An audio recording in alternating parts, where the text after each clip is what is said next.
Emeka was the kind of boy who turned heads. Tall, dark, and effortlessly charming, he carried himself with the confidence of someone who knew the effect he had on people. The girls in SS2 whispered about him, their giggles filling the hallways whenever he passed by. But Emeka had eyes for only one person, Miss Adaobi, the new English teacher.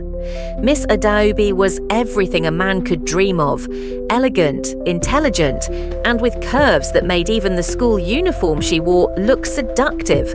She was young, probably in her mid-20s, just a few years older than Emeka. Her presence in class was intoxicating, the way she spoke, the way she smiled when explaining literature. It all made Emeka's heart race. At first, he thought it was just a harmless crush. After all, who wouldn't be drawn to her? But as the days went by, he found himself staying back after class, asking unnecessary questions just to hear her voice. She would smile at him, her dimples showing, and his knees would weaken. One evening, after a long day, Emeka lingered in the empty classroom as Miss Adaobi packed her books. "Emeka, you're always the last to leave," she said, raising a perfectly arched eyebrow. He grinned. "Maybe I enjoy your classes too much, miss," she chuckled, shaking her head. "Flattery won't get you extra marks, you know." "But will it get me a smile?" he asked boldly. She looked at him, a flicker of amusement and something else, crossing her eyes before she composed herself. "Go home, Emeka," she said softly. That night, he couldn't sleep. Was it possible she felt something too? Days turned into weeks, and the tension between them became electric. She started avoiding his gaze, her breath hitching slightly whenever he spoke. One evening, it rained heavily, and most students had rushed home early. Emeka, as usual, found himself alone with her in the classroom. "You should leave before the rain gets worse," she said, her voice almost a whisper. "I don't mind the rain," he replied, stepping closer. "But I mind pretending I don't feel something for you." She inhaled sharply, gripping the edge of her desk. "Emeka, this is not right." "But it feels right," he insisted. For a moment, she just stared at him, her lips parted as if searching for words. Then she turned away, gathering her books in a rush. "You should go," she murmured, almost to herself. Emeka knew then that the line had been drawn. She wouldn't cross it. But in her eyes, in the way her hands trembled, he saw the truth. She felt it too. As the years passed and he moved on to university, he never forgot Miss Adaobi. And sometimes, in the quiet of the night, he wondered, if they had met at a different time, in a different place, would things have been different? The rain outside poured harder, drumming against the classroom windows like a warning. Emeka stood frozen, his heart pounding. Miss Adaobi's back was to him, but he could see her hands gripping the desk tightly, as if she was holding herself back from something dangerous. "You should go," she repeated, her voice barely above a whisper. Emeka clenched his fists. "Tell me you don't feel anything, and I'll walk away." She turned sharply, her eyes burning with a mixture of frustration and something deeper, something she didn't want to name. "Emeka, do you know what you're saying? Do you know what could happen if what? If we tell the truth?" He stepped closer, ignoring the storm raging outside and the one brewing between them. "You think I don't see it, the way you look at me when you think I'm not watching?" Miss Adaobi inhaled sharply, stepping back until she hit the desk. "You're a student," she said, but her voice lacked conviction. "I'm a man," he countered, "and you know it." Lightning flashed, illuminating her face for a split second. Her lips parted, her chest rising and falling rapidly. Then, just as quickly, the light was gone, leaving them in the dim glow of the classroom. Before either of them could say another word, a loud bang echoed through the corridor. Someone was coming. Miss Adaobi stiffened. "Go, now." Emeka hesitated, his jaw tight. He wanted to stay, to fight for whatever this was, but he saw the fear in her eyes. He grabbed his bag and dashed out just as the school principal, Mr. Okonkwo, appeared at the door. "Miss Adaobi," the old man frowned, glancing around the room. "Why are you still here?" She forced a smile. "Just packing up, sir." Mr. Okonkwo's eyes swept over the empty classroom suspiciously before nodding. "Be careful, these students nowadays. They are cunning."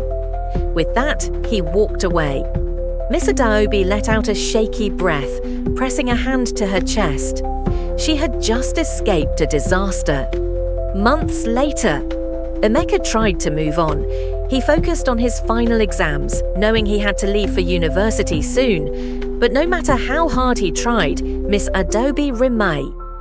And then, fate played its cruel hand. One evening, Emeka walked past a quiet cafe near his house and stopped dead in his tracks. There she was, Miss Adaobi, sitting alone, stirring a cup of coffee absent-mindedly. She wasn't in her usual stiff teacher's outfit. She looked different, softer, more like a woman, less like a teacher. Before he could stop himself, he walked in. She looked up, and their eyes met. Her breath caught. "Emeka, you don't have to call me that like I'm your student anymore," he said, sliding into the seat across from her. "This isn't right," she murmured, but she didn't move. "Nothing about us has ever been right," he replied, leaning in, "but that hasn't stopped it from happening." A long silence stretched between them. Then, very slowly, Miss Adaobi looked around, as if making a decision she knew she'd regret. When she spoke again, her voice was barely audible. "If anyone sees us, they won't," Emeka assured her.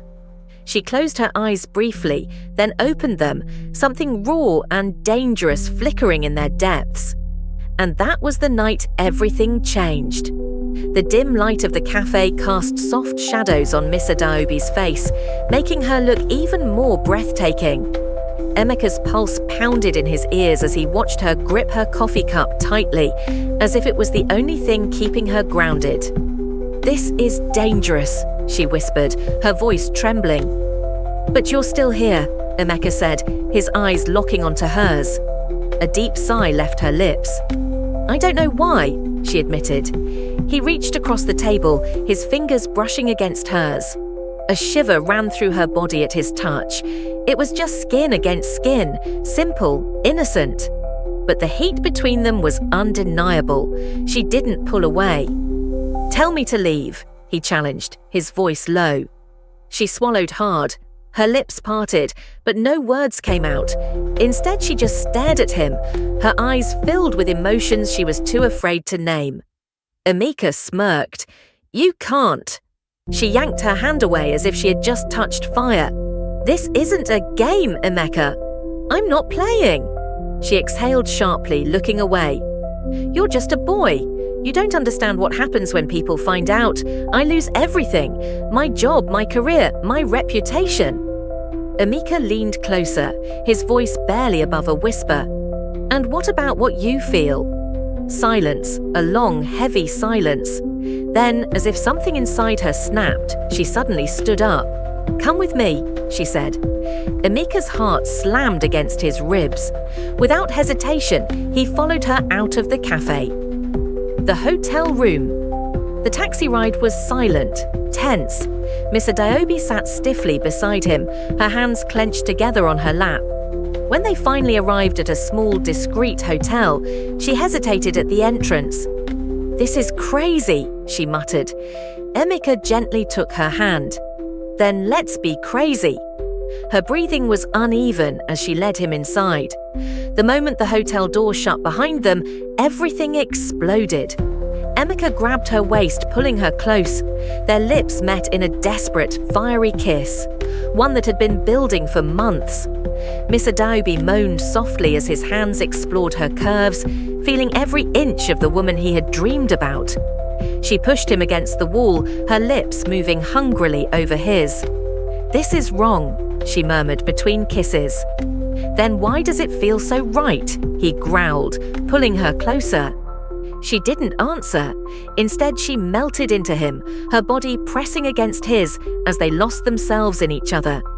The night was filled with whispered confessions, stolen touches, and unspoken desires finally set free. The aftermath. As dawn approached, Miss Adaobi lay beside Emeka, her head resting on his bare chest. "What happens now?" he asked, running his fingers through her hair. She sighed. "I don't know." "Do you regret it?" She lifted her head and looked into his eyes. "No." But even as she said it, they both knew the truth. This was only the beginning of something far more dangerous. The months that followed were a whirlwind of stolen nights, whispered promises, and passion that neither Emeka nor Miss Adaobi could resist. Whenever he called, she came. Whenever he touched her, she melted. She was addicted to him, his youth, his hunger, his confidence.